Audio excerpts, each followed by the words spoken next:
Assalamualaikum warahmatullahi wabarakatuh. Selamat sore teman-teman. Jumpa kembali di channel Wong Tani Bekikuk.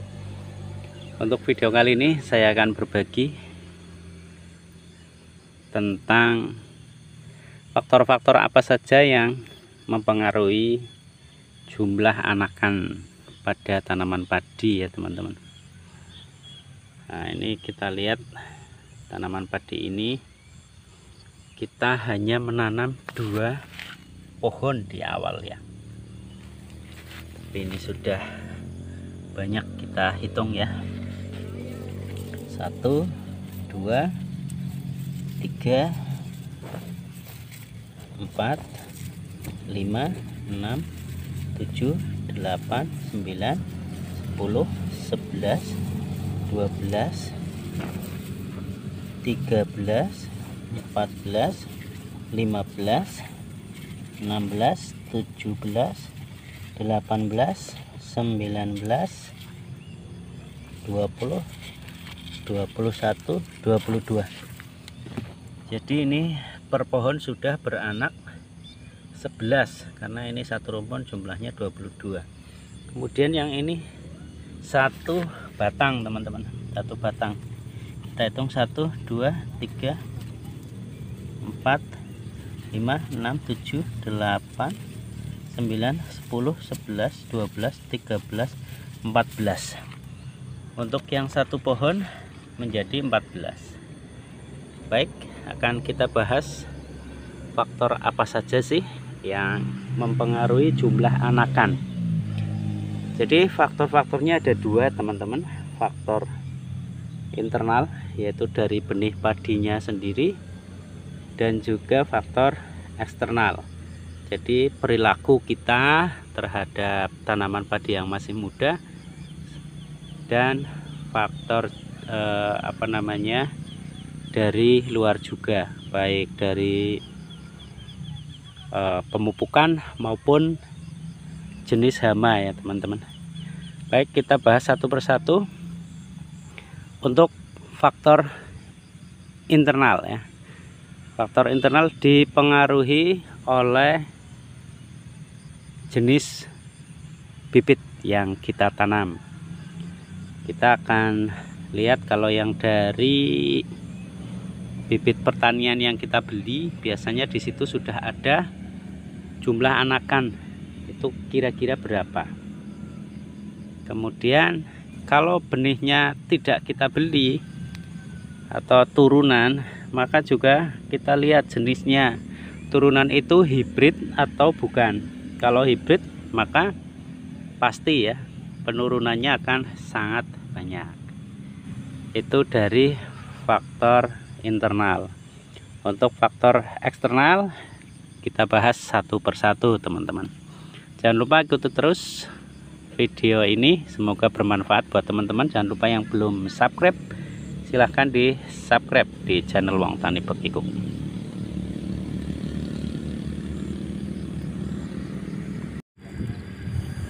Baiklah teman-teman, untuk faktor eksternal kita bahas satu persatu. Yang pertama adalah proses penyemaian ya teman-teman.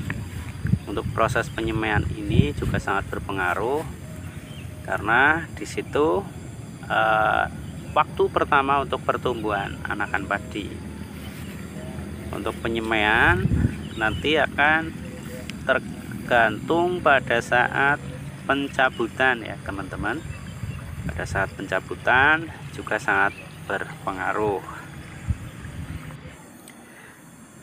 Kenapa pada saat pencabutan? Karena di situ perakaran ya sangat berpengaruh ketika nanti akan ditanam. Ketika banyak akar yang tertinggal atau bahkan mungkin sering sekali akarnya hilang ya, maka untuk beranak itu akan susah, karena hidup saja sudah susah.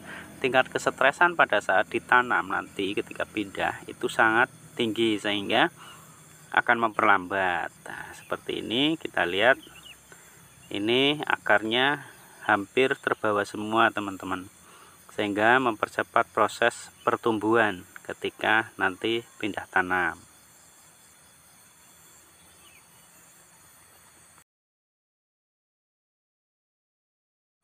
Kemudian yang kedua adalah proses penyiapan lahan tanam. Ini jangan terlalu mendadak ya, supaya biarkan tanah itu sudah dingin, sehingga mempercepat proses untuk pertumbuhan, tidak menambah tingkat kesetresan. Selanjutnya adalah pada saat proses penanaman. Banyak sekali ya teman-teman yang pada saat penanaman itu ada yang terlalu rapat dan ada yang terlalu dalam. Itu juga berpengaruh teman-teman. Ketika terlalu rapat, maka intensitas matahari nanti akan berkurang karena tanaman berhimpitan ya teman-teman. Pada umur 0 sampai 20 hari mungkin tidak terlihat ya, tidak terpengaruh. Tetapi ketika sudah mulai mengembang, maka tanaman itu akan saling menutupi ya, maka usahakan jaraknya yang ideal, jangan terlalu rapat teman-teman. Karena proses peranakan itu bisa sampai umur 45 hari setelah tanam teman-teman. Jadi proses beranak itu dimulai sekitar setelah umur 10 sampai 15 hari ya, hingga di umur 45 hari itu masih ada proses beranak. Di samping itu juga di proses penyiangan teman-teman.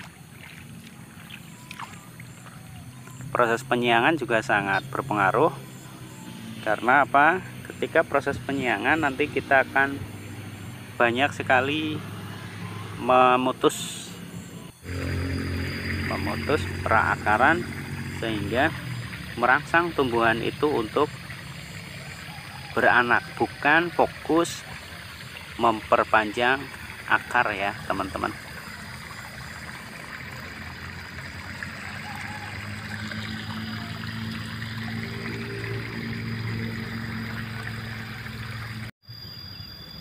Kemudian juga proses pemupukan. Pemupukan diperlukan dengan dosis yang tepat dan pada umur anakan yang tepat, sehingga akan optimal dalam merangsang pertumbuhan anakan. Selanjutnya adalah faktor yang lain ya teman-teman dari hama. Ini banyak sekali hama yang akan menghambat proses pertumbuhan anakan. Ada wereng ya, kemudian ada belalang, juga ada hama putih teman-teman. Untuk hama wereng sendiri, selain anakan akan tidak tumbuh, juga dia akan membunuh tanaman induk ya dengan sangat cepat.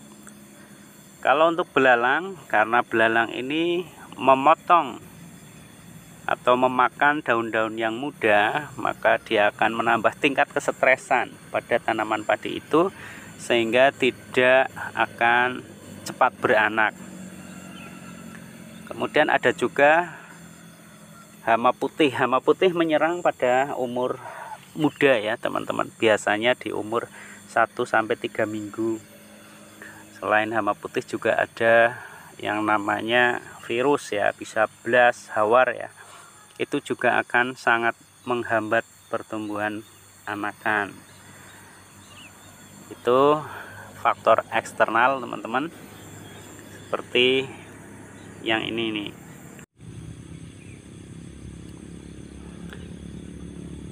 Ini yang contoh terkena penyakit teman-teman.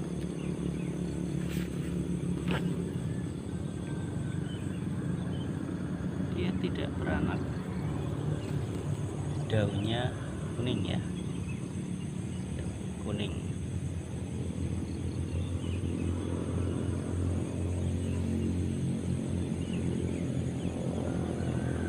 Ini bisa karena virus, juga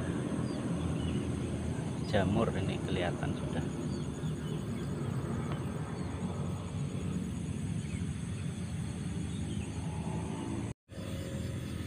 Baiklah teman-teman, demikian untuk video kali ini. Semoga bermanfaat buat kita semua. Jumpa kembali di video-video berikutnya. Terima kasih atas perhatiannya. Assalamualaikum warahmatullahi wabarakatuh.